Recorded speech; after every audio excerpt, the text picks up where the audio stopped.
All right. Well, first of all, could we switch off those two lights here? Will that be still clear enough? Could we try it? They were offerings. She said, yeah, they were offerings. Those two, right? Those two? Yes. Can we just those two? Is that possible? That's perfect, right? Does that work? Yeah. Someone suffering from migraine, and that's a serious condition, so let's support her in that. You can still see me? No. See me?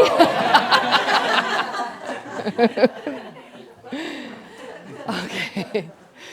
All right. Questions? Okay. Wait. Who hasn't said anything yet? You haven't said anything. You haven't said anything yet, right? Have you? Yeah. Please go ahead. You're first. I'm just curious. The presentation of the four philosophical schools. Okay. Is it the same uniformly across different Tibetan Buddhists? All of Tibetan Buddha, yes, is uniformly the same in the Nyingma, Sakya, Kagyu, and Gelug tradition, the four Tibetan Buddhist traditions. Yes, they all assert that there are these four Buddhist. Their explanations are sometimes a little different of the Svatantrika and the Prasangika. That's what I was wondering. Yes, it's slightly different. But the reason we're learning this is to gain an understanding of the Prasangika, and it serves that same purpose. So in the other traditions, also sometimes vocabulary is used in a slightly different way, which makes it seem as if there were some contradictions. But because it's just the words that are used differently, the meaning remains the same. There really isn't any contradiction. Yes? Okay, and all underpinned by the Prasangika? Yes, all of them would say the Prasangika view is the highest. That's right. Mm-hmm. Okay. All right. Yes. I would like to ask a question on behalf of our discussion group. Okay. So we had the question if the omniscient mind Yes. is this mind a kind of objective mind? Is it an obstructed mind? Objective mind. Oh. Is the mind of a Buddha objective? Yeah. Objective means independent of mind. So, is the mind of the Buddha independent of mind? Okay, that's really the meaning. Well, it just depends in what context you talk about it. I mean, objectively existent, for instance, means independent of mind. I could explain But I think what you're talking about is, does the Buddha perceive all phenomena as they exist? If that's what you're trying to get at, the answer would be yes. Okay, so maybe I explain the context we were talking about. What do you mean with objectively? And maybe define what you mean with objectively. Yeah, so we were thinking the mind is consciousness, right? Mm-hmm. So consciousness is something that comes from like tendencies.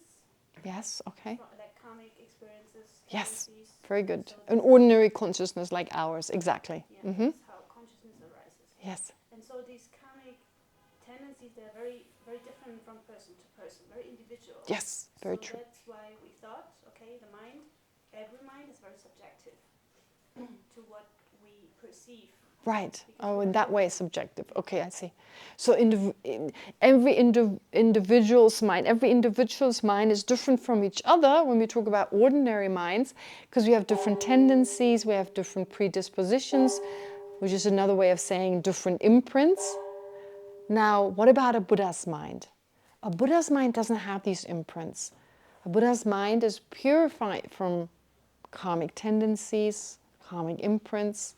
A Buddha's mind is totally free from all those restrictions, from all these forces that obstruct our mind in a way that, of course, we can't see phenomena the way they exist, but also which controls the mind. Having a tendency to get angry, for instance, there's an uncontrolled process because of that tendency. And the Buddha is free from all that. So in that sense, if you distinguish between, if you differentiate between objective and subjective, then I would say it's objective. But of course, objective in this context means to exist inherently, and the Buddha's mind doesn't exist inherently, doesn't exist independent of other minds or the labeling of another mind. Yeah, okay. All right. Okay. Yes, please. Yes, I would like to ask you to comment on the statement by the senior monk of the temple in St. Petersburg you mentioned yesterday. So he said that... I mentioned the senior monk of... No, you mentioned our temple. Okay, okay. So all right. he said that because of emptiness, we're aging instead of getting younger and younger. That's what he said. Because of emptiness, we're getting elder. We're getting older? Yeah, instead of getting younger and younger. Okay.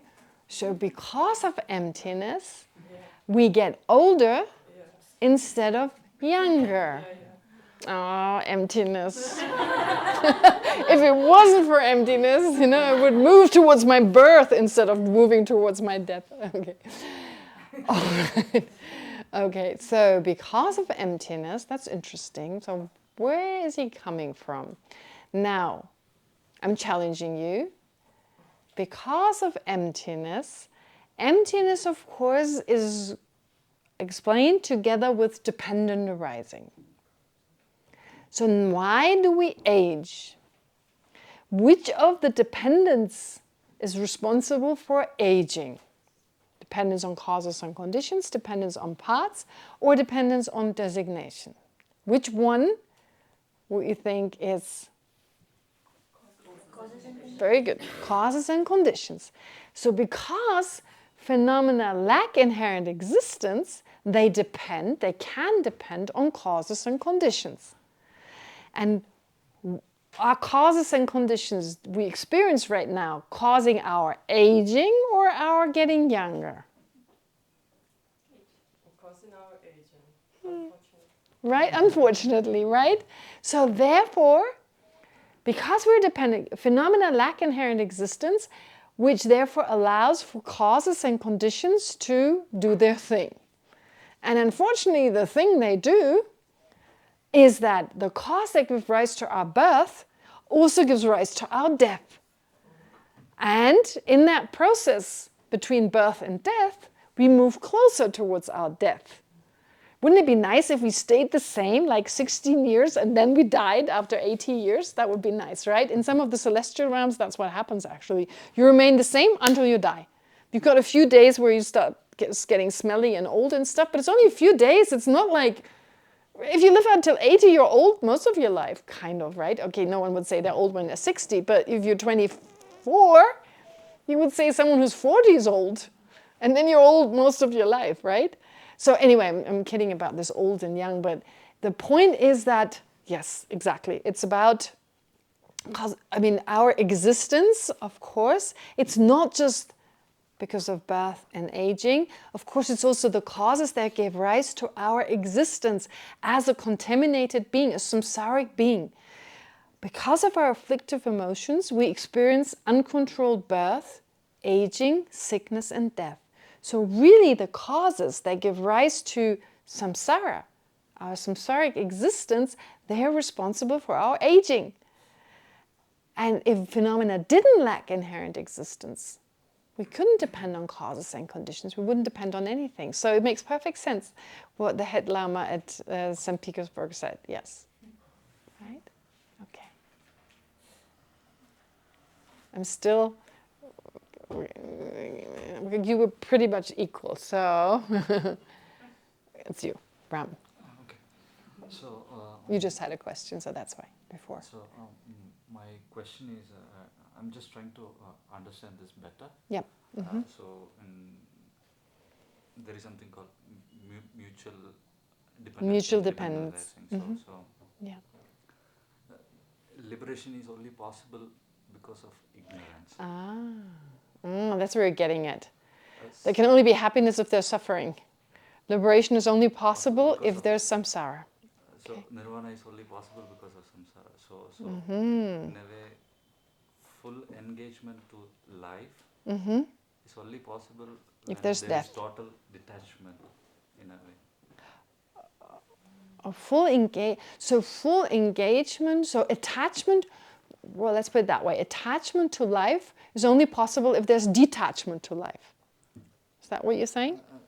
Because the way generally we engage with life is very limited because of how we perceive things.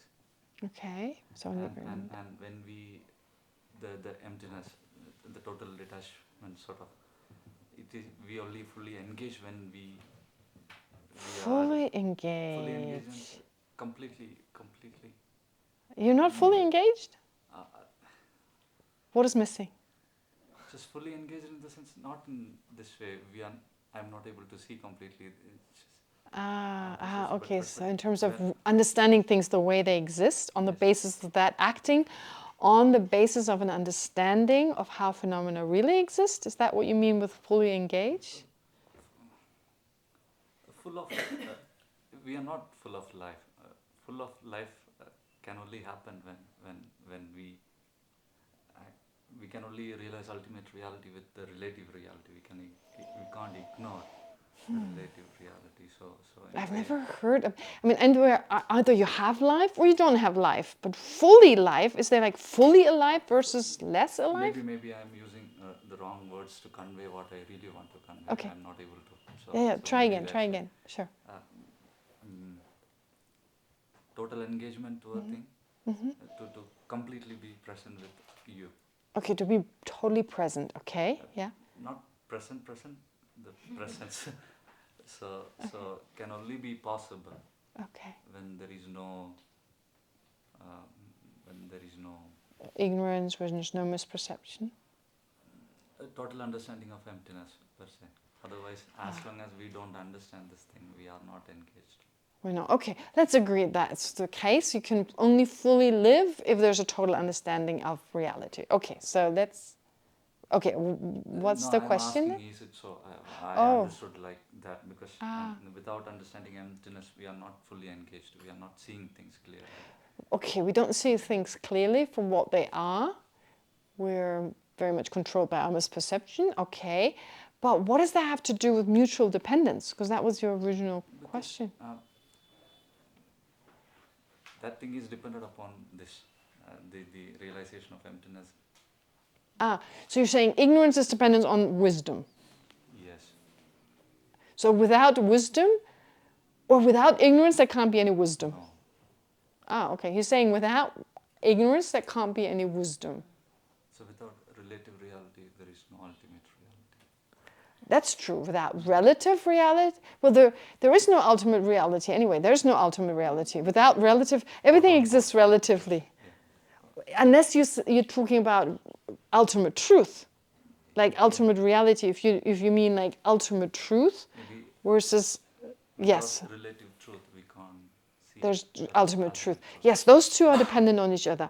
Ultimate truth and relative truth. They're dependent on each other. Ignorance, wisdom is dependent upon ignorance. Wisdom is dependent on ignorance. I would disagree with that. I wouldn't. Why is you? That would mean like if in order to have wise people, you have to have ignorant people. What do you need to have? We need in certain, of course, there is this mutual dependence, and it's actually very good you're bringing it up. It's a good question. We can't have hot without cold. You can't have short without long. Now the question: can you have nirvana without samsara? Right? Can you have total peace without people who don't experience total peace? That's the question. I mean, because actually nirvana is not defined on the basis of samsara. Of course, we talk about it from the point of view of being in samsara, but nirvana is just the absence of certain obscurations that are not in the nature of our mind and that have been abandoned. But we are still within the samsara. Oh, we still are. But let's assume we all become liberated. Actually, if you say they're dependent on each other, you would always have one person. You need one person left in samsara for everyone else to be in nirvana. And that's not the case, right? If they're dependent on each other. So you could never have a situation that you have long but you don't have short. That's impossible. But I can only be wise if I am ignorant. I can't be suddenly out of nowhere born as a wise person. No, you cannot suddenly become wise. Of course not, but you can become wise, step by step. But that is by removing ignorance. Exactly, by removing ignorance. Wisdom is dependent on ignorance. It's dependent on the removal of ignorance, yes, that process. But once you've reached it, right? Once you've reached it, okay, so its cause previously was, but now you don't need ignorance. You see, when they're dependent on each other, they have to exist at the same time. Although you're right, the removal of ignorance, now the state of nirvana, is dependent on its cause, the removal of ignorance. But it doesn't mean they're mutually dependent, that when you have one, at that time you need to have both. So that would mean when you have wisdom, you also need to have ignorance. Mutual dependence means they have to exist at the same time. Okay, that's where I don't know. Yeah, yeah. So they have to exist at the same. Okay. All right. Now we okay. 2 minutes before we start the meditation. It'll be tomorrow then. Okay, because he was first. I Yeah. just wanted to go back to the thing that you said. We all see a part of you that's not you. Ah, yes. And so I agree. I mean, after the findability, like we read about like, the differences and one with the parts and everything, that gave a lot of much sense. But when I see, like when we see things, we're only seeing the 2D version of things. So what he was telling is, I see only 2D version. You do only see what? 2-dimensional. 2-dimensional. You see only 2-dimensional? We You don't all see 3-dimensional? 3-dimensional. I thought we see 3-dimensional. No, with the depth perception. So we have an image on the eye which is 2D, and it's being reconstructed. Ah, because we have both eyes, so that's why. Okay, with one eye we only see two. Okay, Yes. now I get what you're saying. Okay. So that to me seems like a limitation of the observer, as in one of the sensory organs. In this case, eye. There's a limitation of the observer or the perceiver. Okay, but let me ask you: if one eye could see 3-dimensional, would you still see all of me? Would you then see all of me? I have no answer for that because we are, as humans, we're not capable of seeing 3D. Is there any animal, for instance, who can see all of it? No, you can never, right? Yes. So I think it doesn't matter how good your eyes are. Yes. So my question is it a limitation of the sensory consciousness, in this case eye, or is it both the limitation I see. Yes, actually you're right. Yes, of course, it's the eye consciousness that is limited because of course there are minds that can see the totality of an object. They can see the totality of an object. So, but what I previously was trying to get at, I was not debating with the ability of our sense consciousnesses, but I was saying, how can we say I see a person when only I see a part of it? Is that correct or not? If the table, for instance, existed inherently, it wouldn't be okay to say that I see the table when I only see a part of it. In the Prasangika school, it's totally okay to say that. Why? I'll give you the answer. Because you just label the table. When you see a part of the table, you label table on it. And that's why you say you see the table. There is no table other than the labeled table. So when you see a part of it, we label on the basis of its parts, we label objects, right? So when I touch this side of the table, then I label table on that part and say I touched the table. That is correct from a Prasangika school point of view, but it's not correct from the point of view of saying it exists inherently. Because it's really just a part of it. And if the table is that part, if it exists inherently, either it is that part or it's totally separate from it. And then touching this part doesn't mean I touch the table. You see, that's the difference.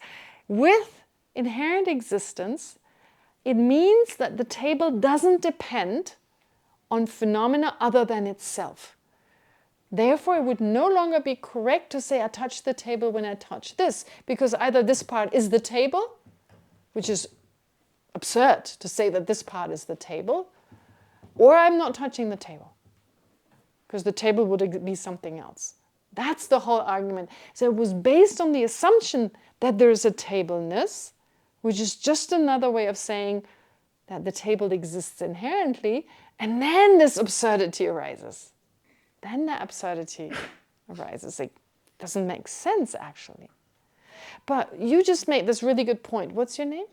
Kate. Kate.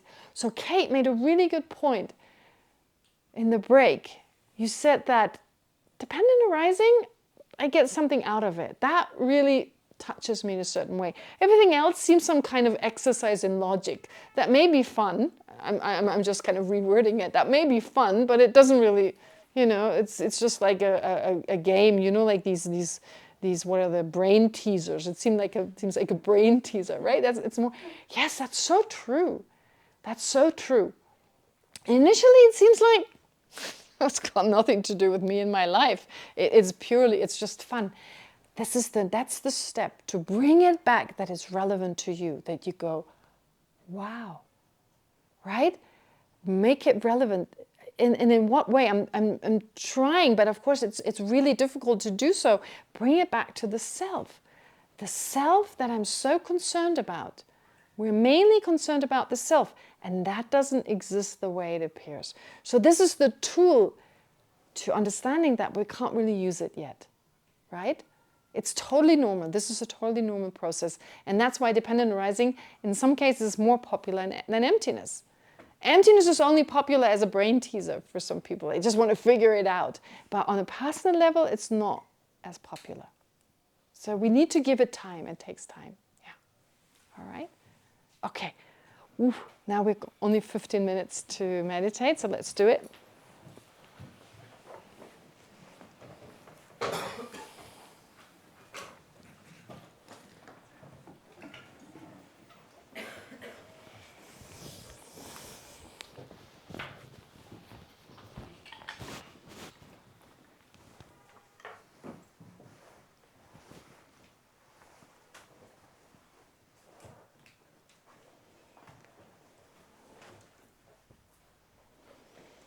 Just watch your breath first.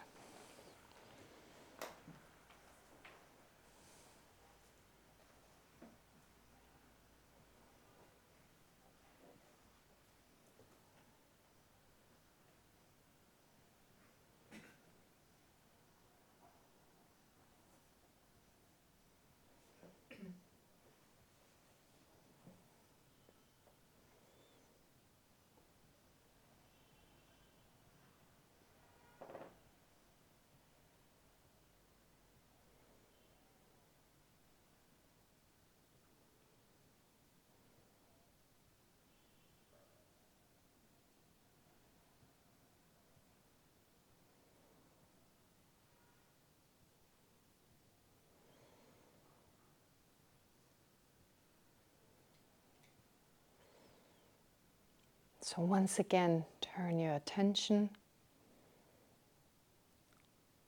towards an object you're very attached to.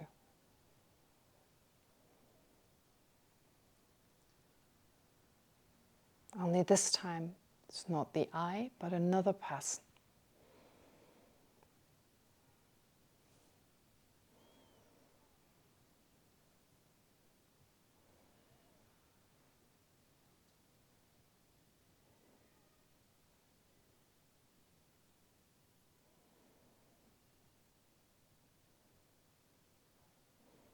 Is there a sense that you couldn't be happy without that person?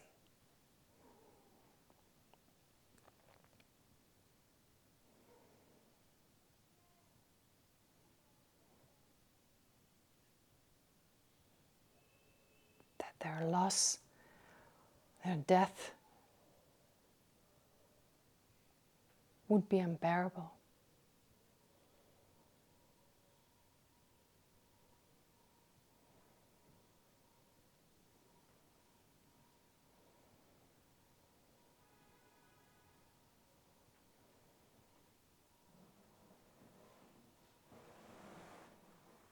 How does that person appear to you?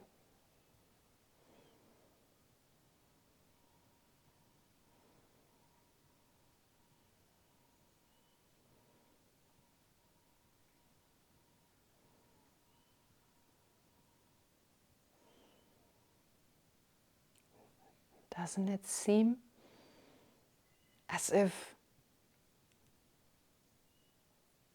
there is some essence, a pleasant essence,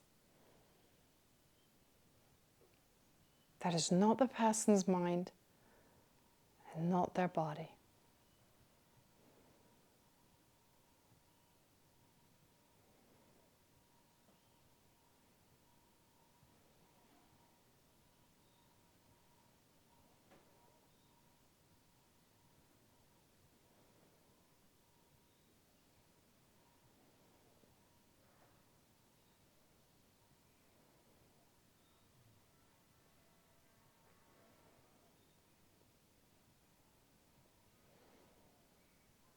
Positive character, a positive personality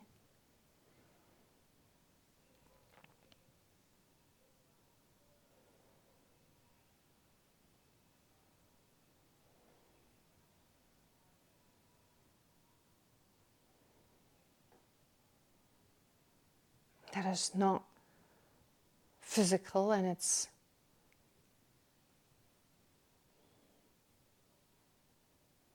not the sense consciousnesses nor the mental consciousness.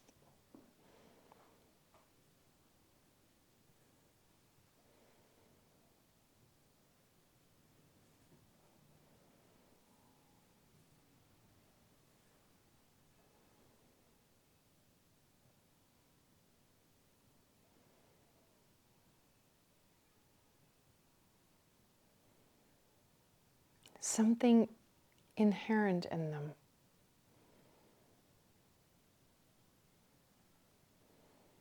That doesn't seem to depend on my mind.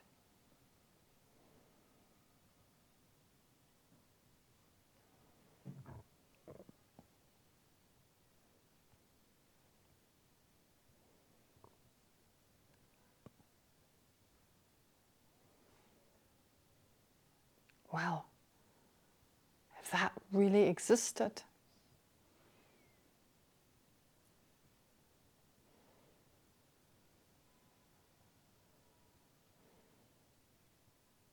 that is possibly that which we don't want to be separated from.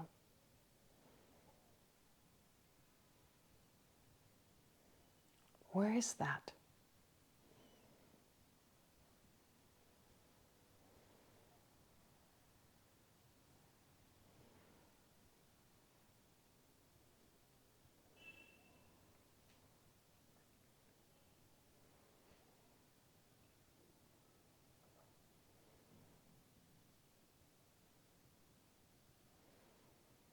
Is it one with the mind and body of that person? Or does it exist separate from them?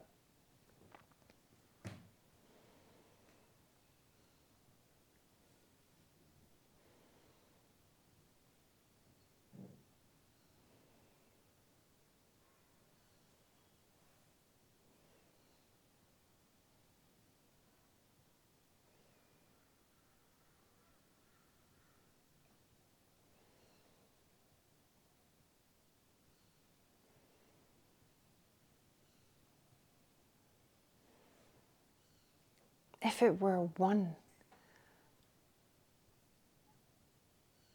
with the different parts of their body and their different minds,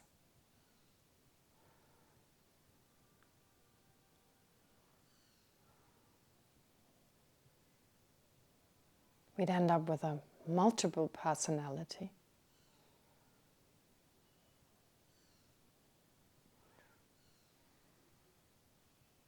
Since there are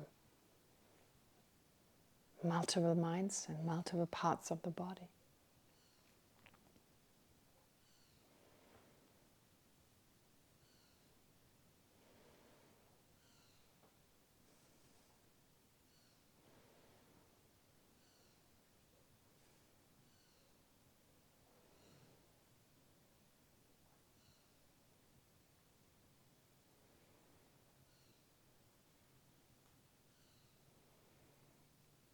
But then try to think of the person as separate from their mind and body.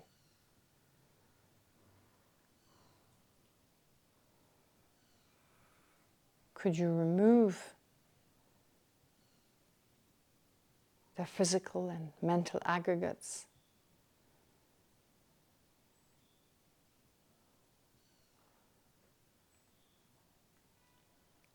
and be left with your object of attachment?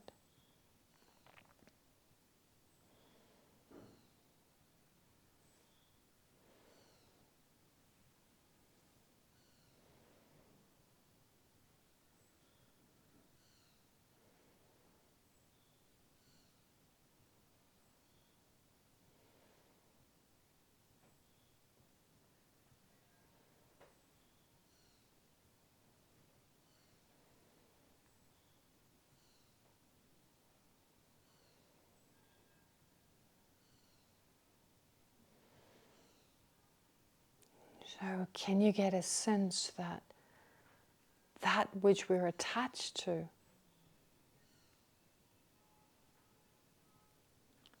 when it comes to another person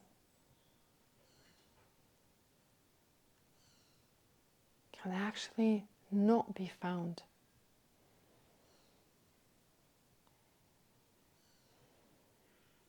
But is merely labeled.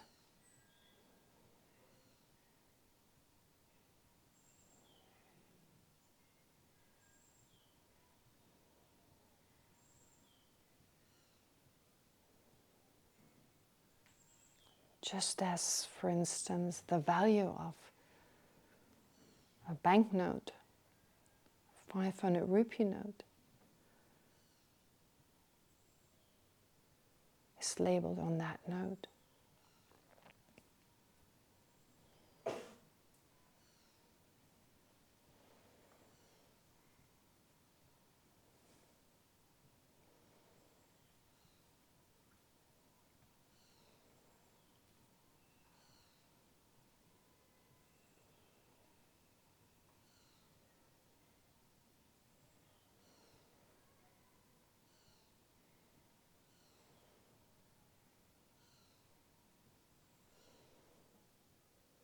So does our attachment to them, is it actually rooted in reality?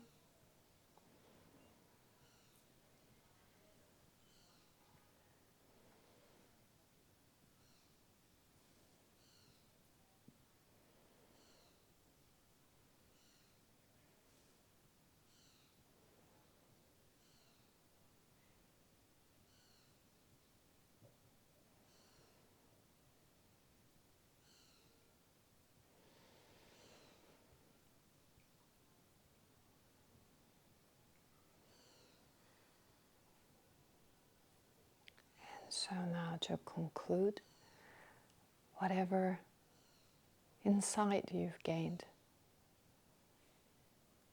whatever understanding you reached, apply a single point of meditation to just focus on that understanding.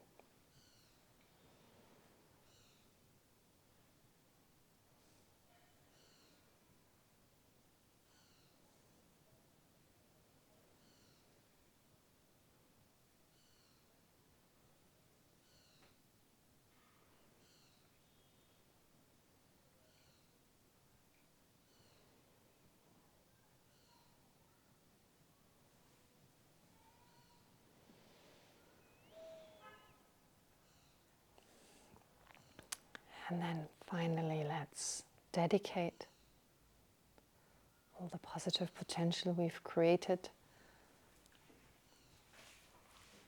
throughout the day. So may this become a cause for us to remove all the obstructions that are not part of the nature of our mind and attain the fully enlightened state, the awakened state of a Buddha, for the benefit of all sentient beings.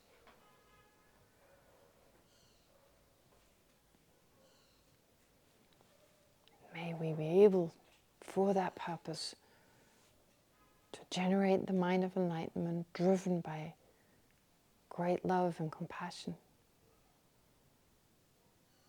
and attain the view of emptiness.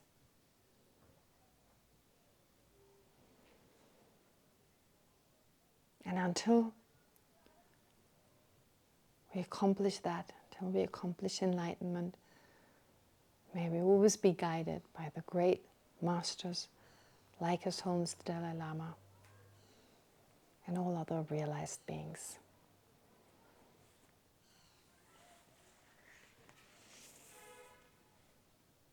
For that, may they have a long and healthy life.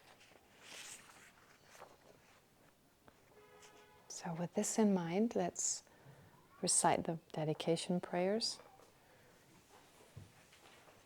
reflecting on their meaning.